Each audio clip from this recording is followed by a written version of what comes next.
конечно, помните, как я стоял, приближившись к стене. Ах, стихи – это прекрасно. Так считают и участники первого межвузовского конкурса смотра чтецов «Мое слово». В этом году двери Башкирского государственного университета впервые открылись для любителей поэзии. Участниками конкурса стали более 100 студентов, обучающихся в университетах города Уфы. Каждый из них мог продемонстрировать свой талант в одной из 3 секций: стихотворение на башкирском или татарском языках, стихотворение на русском языке или стихотворение собственного сочинения.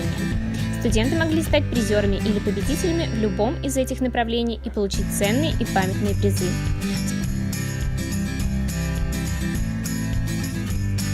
Организовывать было, наверное, чуточку сложнее, с одной стороны. С другой стороны, мероприятие уже 2-й год проходит, поэтому есть свои плюсы, свои минусы. Я надеюсь, что ребята не будут стесняться, и в следующем году мы сможем провести это мероприятие в 3-й раз, и все, кто захочет, смогут проучаствовать. Во-первых, хотелось бы выразить благодарность нашим спонсорам. Большое спасибо всем нашим партнерам. Это «Планета», сеть книжных магазинов. Это, конечно же, первичная профсоюзная организация студентов «Башгу», РСО, наши любимые отряды. Спасибо большое вам. В состав жюри вошли весьма известные люди, такие как поэт, прозаик и драматург Светлана Чураева и поэт-юморист Владимир Кузьмичев.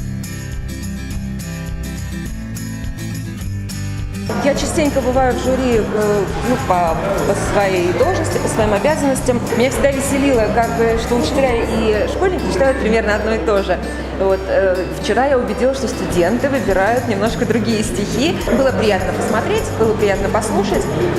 Я, конечно, очень пожалела, что не была в составе жюри в той секции, где стихи собственного сочинения. Потому что мне, конечно, было бы интересно послушать молодых поэтов.